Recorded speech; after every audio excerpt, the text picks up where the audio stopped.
beberapa penghuni di rumah ini ada yang suka jahil. Contohnya yang sekarang ada di belakang abang.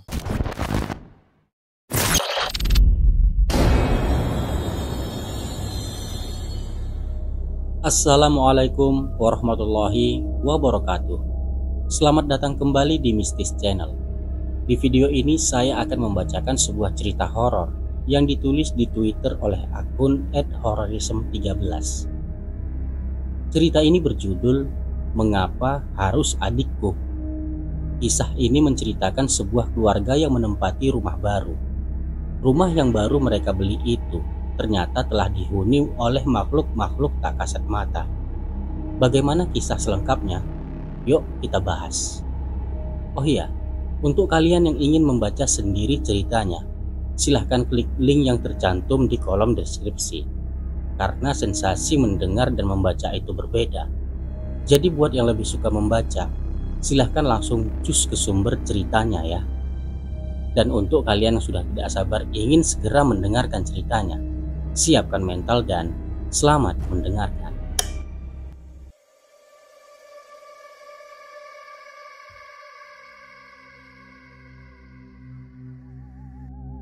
Namaku Seto.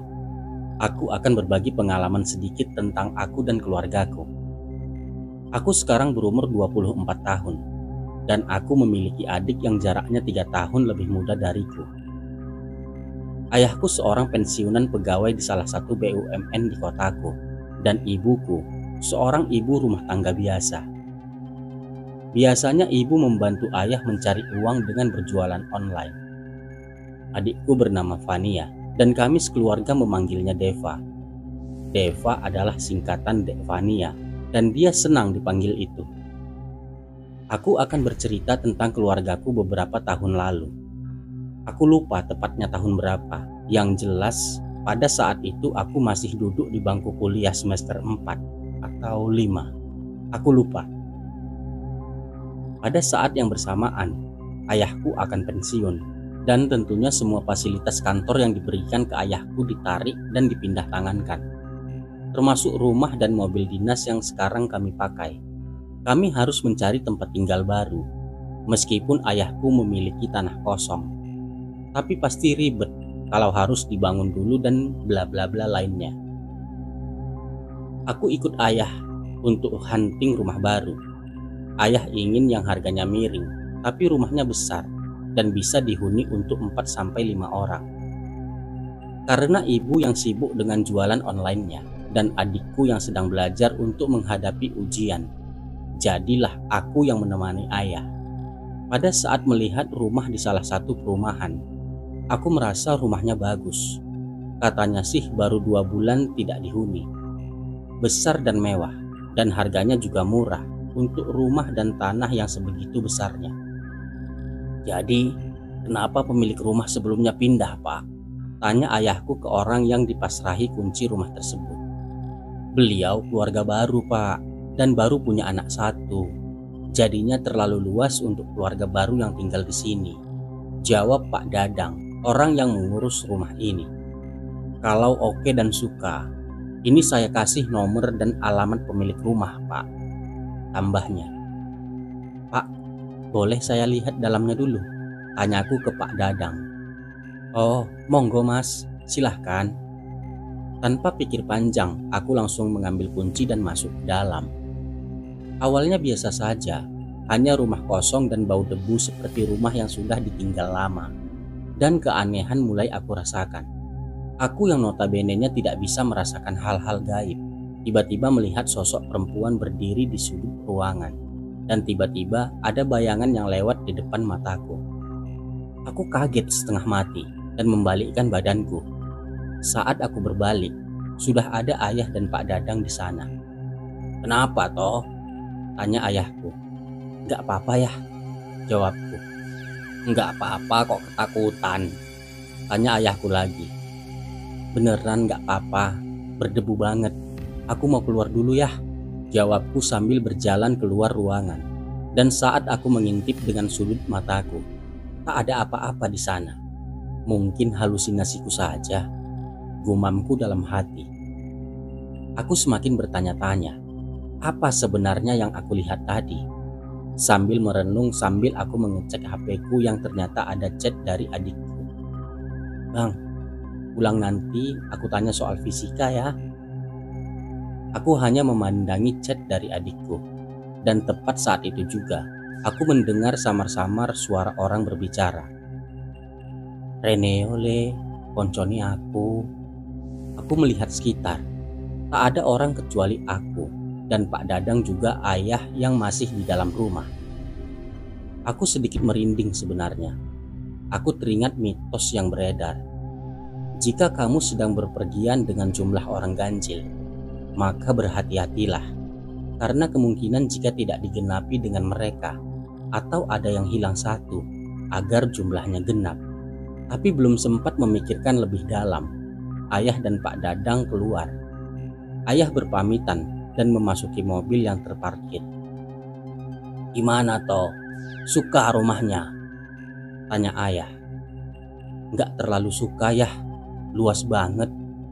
Jawabku sambil berdoa, memohon agar ayah tidak memilih rumah ini.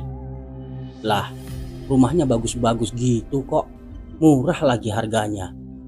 Firasatku mulai tidak enak karena feelingku ayah akan mengambil rumah ini. Aku terdiam sejenak sambil berjalan menuju rumah yang lain. Rumah selanjutnya yang menjadi destinasi ayah letaknya tidak jauh dari rumah yang aku tinggali sekarang. Hanya saja rumah ini lebih dekat dengan kuburan. Harganya murah, bahkan lebih murah dari rumah yang sebelumnya. Yakin ya? Tanyaku. Nggak tahu toh, tapi murah banget, jawab ayah.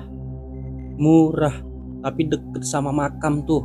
Males aku kalau malam-malam sendirian di rumah ini, jawabku lagi karena aku tak ingin rumah yang aku tinggali berseberangan dengan makam. Iya juga ya, pantesan harganya murah. Wong dekat sama orang meninggal, canda ayahku. Ya udah, gimana nih? Cari lagi, barangkali ada yang cocok ya, ajakku ke ayah. Ya udah, ayo. Dan aku memancal gas mobil yang kami pakai. Jujur, sepulang dari rumah pertama tadi, tubuhku terasa berat dan nafasku sedikit tersengal-sengal. Gak tahu kenapa, aku pikir, kayaknya aku mau flu. Jadi aku melanjutkan perjalanan untuk hunting rumah baru. Sampailah kita ke rumah yang selanjutnya.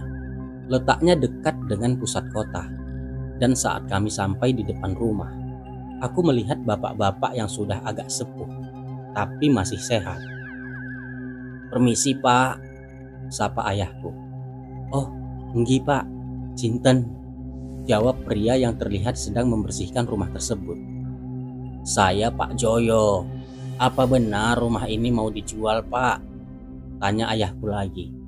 Oh, enggi, saya Rasman, saya yang dipasrahi kunci rumah ini. Setiap hari saya selalu bersihkan dan saya rawat. Saya nyalakan lampunya ketika malam dan saya matikan saat pagi. Betul pak, rumah ini dijual. Pripun? Jawabnya. Oh, enggak ya pak, saya boleh lihat dalamnya, kata ayah. Oh, monggo, lihat-lihat dulu pak. Kalau cocok nanti saya hubungi yang bersangkutan agar kesini.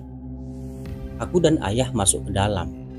Dan benar saja, rumahnya sejuk dan nyaman. Sepertinya aku sudah jatuh cinta dengan rumah ini.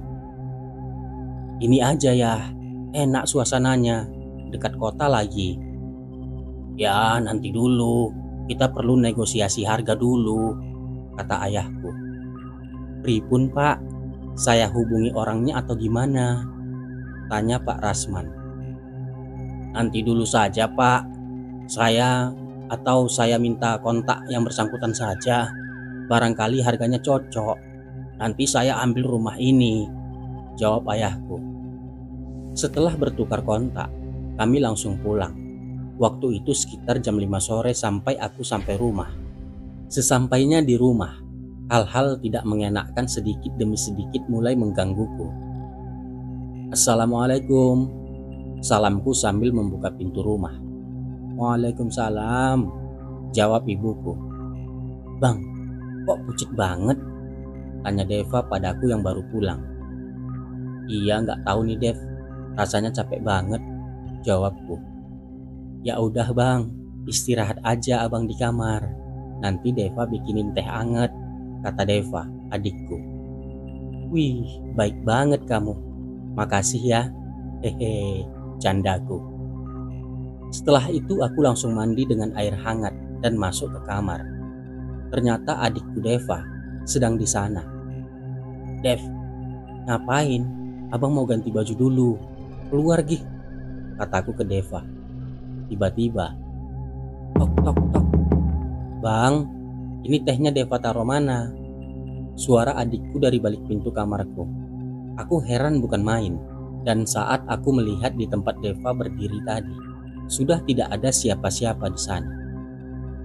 Iya Dev, abang ganti baju dulu.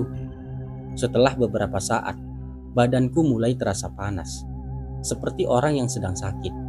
Entah kenapa tiba-tiba aku sakit dan hanya bisa berbaring di tempat tidur.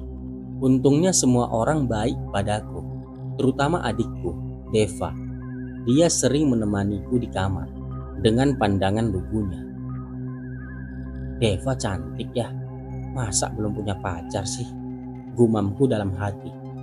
Karena pada dasarnya Deva memang gak mau pacaran dulu.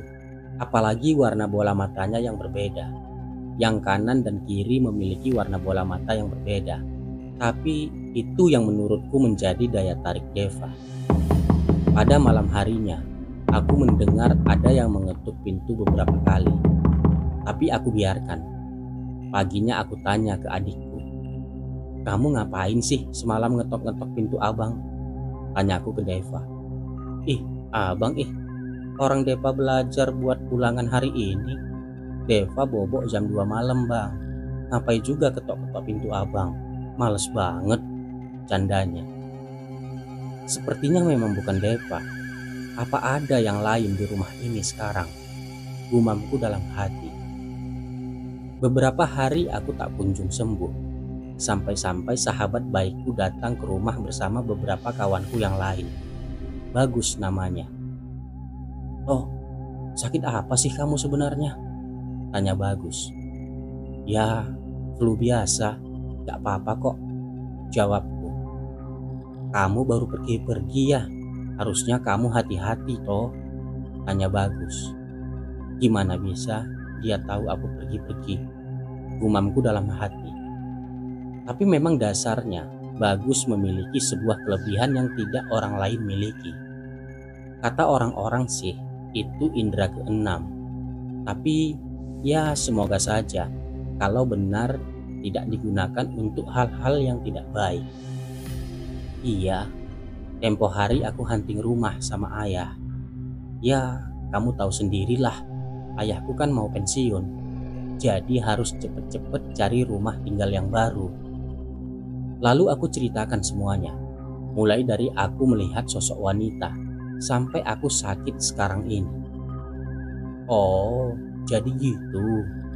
Ada yang ikut kamu toh, kata Bagus. What? Apa maksudnya? Tanyaku. Iya, jadi ada yang ikut kamu toh. Sekarang lagi duduk di pojok kamar kamu.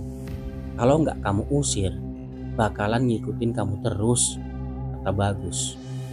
Wah, Gus, sumpah, aku nggak bisa ngusir.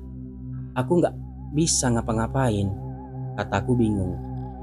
Ya udah, sholatmu dikencengin. Insya Allah dia nggak bakal betah. Oh iya, jangan lupa baca ayat Al-Quran ya. 2 atau 3 ayat cukup lah, kata Bagus lagi. Selang beberapa hari demamku memang turun. Jujur saja, kejadian ini membuatku menjadi sedikit religius. Beberapa hari berlalu, aku harus kembali ke perantauan untuk melanjutkan studiku. Rencananya aku pulang setelah ujian dan bertepatan sama ulang tahun adikku yang ke-17, dan mungkin ayah sudah menempati rumah baru. Setelah perdebatan yang cukup alot, akhirnya ayah memilih rumah yang pertama kami datangi. Jujur, aku sedikit kecewa. Tapi mau bagaimana lagi? nasi sudah menjadi bubur. Beberapa minggu kemudian, ayahku pensiun dan bersiap untuk pindahan. "Halo ya," saat pertama kali aku mengangkat telepon dari ayah. "Seto, ayah sudah pensiun. Ini ayah mau pindahan, dibantuin sama Pak Ridwan dan beberapa teman kantor," jawab ayah. "Oh gitu ya, oke ya, hati-hati ya, jangan maksain kalau capek." Yah, Deva di situ?" tanyaku ke ayah. "Ya enggak lah, Deva sekolah." "Oh iya, kamu kapan pulang?" "Seminggu lagi Deva ulang tahun. Ayah juga sekalian mau syukuran rumah baru," kata ayah. "Oh gitu. Ya, mungkin minggu depan ya, bareng sama ultahnya Deva," jawabku. "Ya sudah, ayah matiin dulu ya teleponnya." Krep. Langsung ayah menutup teleponnya. Jadi, kenapa aku tanya ada Deva di situ? Aku mendengar suara wanita di telepon ayah. Suaranya mirip sama Deva. Dan asal kalian tahu, kantor ayah tidak ada yang perempuan. Dan suaranya juga sangat jelas. Reneole, Balio, seperti itu suaranya. Lembut sekali. Tapi aku mencoba positive thinking. Mungkin kawan ayah yang perempuan atau ibu yang sedang di dekat ayah. Beberapa hari kemudian aku pulang ke rumah baru kami. Kami sedang mempersiapkan syukuran, sekaligus mau merayakan ulang tahun Deva yang ke-17. Malam harinya acara dimulai. "Happy birthday, Dev. Mau minta apa dari abang?" tanyaku ke Deva. "Iya bang, makasih. Deva gak minta apa-apa.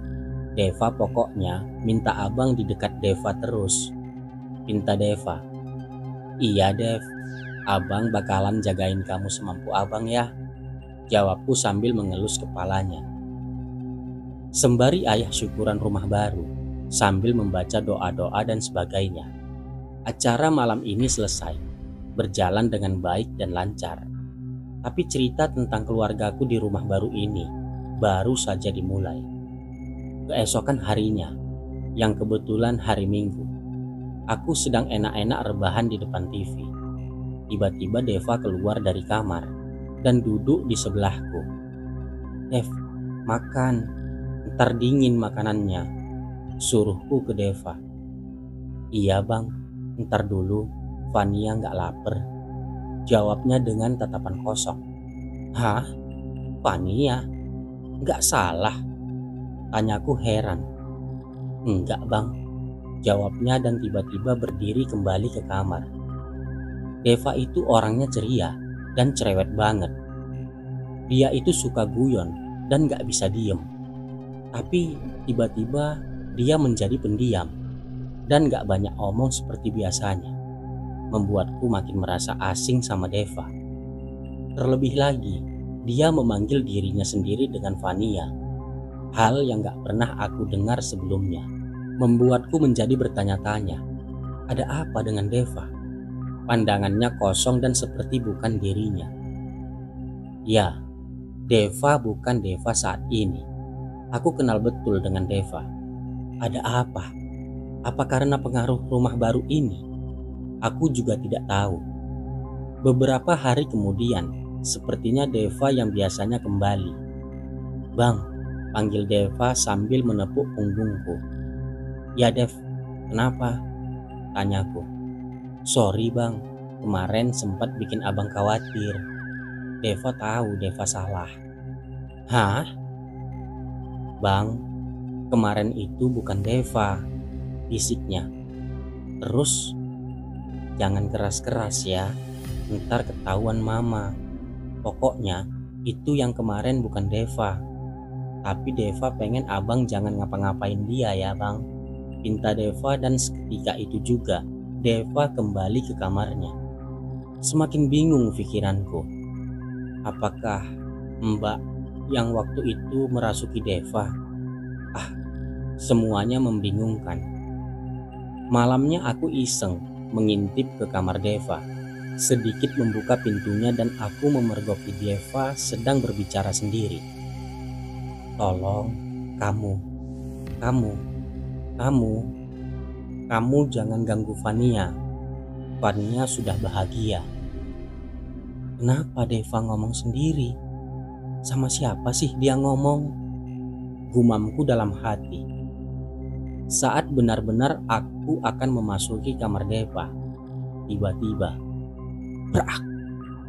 Pintu kamar Deva menutup dengan sendirinya. Sangat keras sampai aku terpental ke belakang.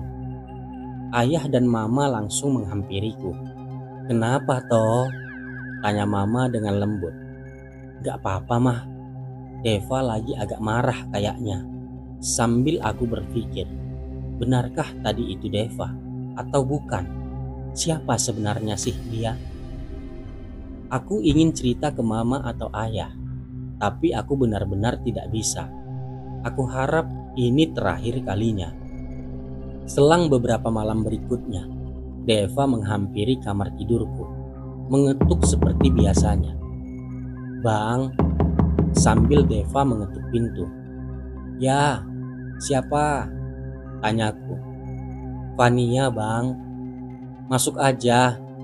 Selanjutnya Deva masuk dan berbicara panjang lebar. Bang, Deva itu Fania dan Fania itu Deva. Jadi abang harus ngertiin. Aku bingung setengah mati.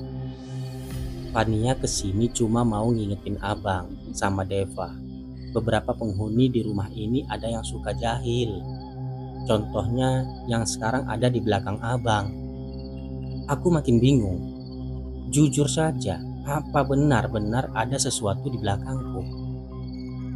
Itu yang di belakang abang namanya Mbak Nani. Dia selalu ikut abang semenjak abang hunting rumah sama ayah. Aku makin merinding dan makin bingung. Sejak kapan Deva bisa seperti ini? Tapi tenang bang, Fania udah bilang ke semua penghuni rumah ini biar nggak ganggu kita lagi. Aku makin penasaran dan tanpa sengaja Deva aku bentak. Yang ganggu itu kamu. Sekarang mana Deva? Balikin atau kamu aku celaka. Tiba-tiba Deva yang bukan Deva itu menangis dan kembali ke kamarnya sendiri. Keesokan harinya, Deva datang dan membentakku. Bang, kan udah aku bilang, jangan diapa-apain. Bentak Deva yang benar-benar membuat aku merinding. Lah, abang cuma khawatir sama kamu, Dev. Abang gak pengen kehilangan Deva yang biasanya. Deva tidur bang, Deva tidur. Udah, pokoknya Deva pesan sekali lagi, jangan apa-apain dia. Dan Deva langsung kembali ke kamarnya. Akhir-akhir ini Deva memang sering menyendiri, sering di kamar. Malamnya aku kembali untuk meminta maaf. Tapi yang terjadi persis seperti malam sebelumnya. Aku mengintip di dekat pintu yang aku buka sedikit. Dan tiba-tiba, Bang, masuk, sahut Deva. Dev, kamu tahu aku di sini? Jawabku. Fania tahu bang, Mbak Nani yang ngasih tahu ke aku. Aku bergegas masuk dan mengelus kepala Deva. Maafin abang ya Dev, abang membentak kamu kemarin, pintaku ke Deva. Iya bang, gak apa-apa. Mbak Nani juga minta maaf karena beberapa kali udah ganggu abang, kata Deva lagi. Dev, Mbak Nani itu siapa sih sebenarnya? Dan kenapa dia ngikutin aku terus? Tiba-tiba Deva mengubah posisi duduknya. Dan Mbak Nani kenapa mbak? Oh gitu. Iya. Jadi Mbak Nani sebenarnya kebingungan atau gimana? Oh gitu ya mbak. Iya, nanti saya sampaikan ke Bang Seto. Deva berbicara sendiri. Jadi gini bang, Mbak Nani itu sudah lama menempati rumah ini, bahkan sebelum rumah ini dibangun. Mbak Nani meninggal. Katanya sih karena dibunuh sama pacarnya. Jadi katanya minta maaf kalau sudah mengganggu Bang Seto, kata Deva kepadaku. Oh gitu ya Dev. Van, ya nggak apa-apa ditinggali, asal jangan mengganggu. Kita semua sudah punya kehidupan masing-masing. Tuh Mbak Nani, denger kan? Nggak apa-apa di sini. Termasuk kalian yang dari tadi merhatiin aku dan Bang Seto. Jangan ganggu. Kalau kalian ganggu, awas. Bisik Deva. Dev, Van, Deva di mana sekarang? Kamu nggak apa-apain Deva kan? Deva tidur. Mungkin besok Deva yang akan bilang ke abang. Sekarang abang keluar kamar Fania ya bang, pinta Deva. Dan aku bergegas keluar kamar Deva dengan perasaan sedikit merinding. Aku sedikit melirik tulisan-tulisan tangan Deva. Karena sudah malam, aku nggak jadi untuk melihat tulisan apa itu. Beberapa hari berlalu. Aku juga harus kembali ke perantauan karena masa liburanku sudah habis. Tiba-tiba Deva memelukku dari belakang. Bang, ini bukan Deva, tanyaku karena aku ragu. Deva bang, Deva mau jelasin semuanya. Hah? Jelasin apaan? Jadi Deva nggak sendiri. Kalau kata orang, Deva punya kepribadian ganda bang.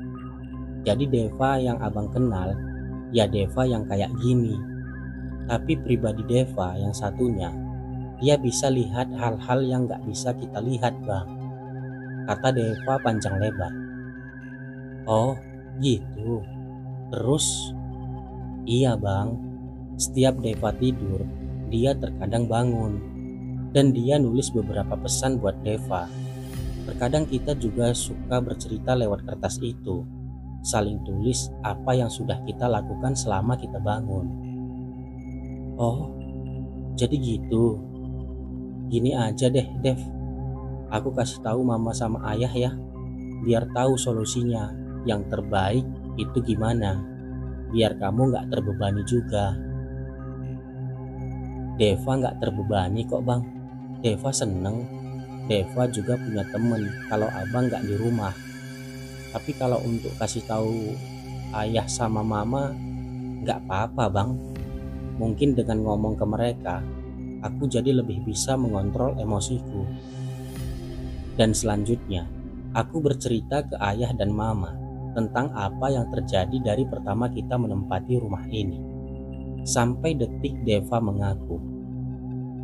Awalnya ayah menghendaki untuk ke psikiater.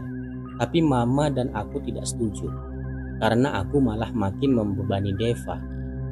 Alhamdulillah, sampai saat ini, Fania gak pernah muncul di depanku. Deva yang aku kenal sekarang adalah Deva yang dulu. Sekarang dia juga masih kuliah di universitas ternama di Jogja. Ya, akhirnya doaku terkabul. Tuhan mengembalikan adikku seperti biasanya. Tapi mau Fania ataupun Deva, keduanya akan sama-sama aku jaga. Dan aku benar-benar akan menjaga mereka sampai kapanpun.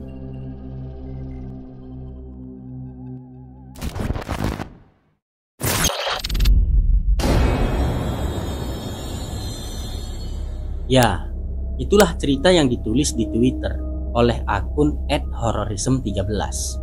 Yang menurut saya cerita ini cukup sederhana, tapi memiliki tingkat horor yang tinggi. Kebayang dong gimana rasanya tinggal di rumah baru yang dihuni makhluk-makhluk dari dimensi lain. Tapi beruntung juga ya, punya adik yang memiliki kepribadian ganda. Apalagi pribadi kembaran si adik, bisa berkomunikasi dengan makhluk astral. Bisa ngelarang lagi, buat jangan ganggu keluarga mereka. Jadi saya pikir itu saja yang dapat saya sampaikan di akhir video ini. Mohon maaf ya, jika dalam cara saya menyajikan konten ini masih terdapat banyak kekurangan. Oh ya, buat kamu yang punya cerita horor yang sekiranya pengen ceritanya saya bawain di channel ini, Silahkan kirim naskah cerita kamu ke kontak yang tertera di kolom deskripsi.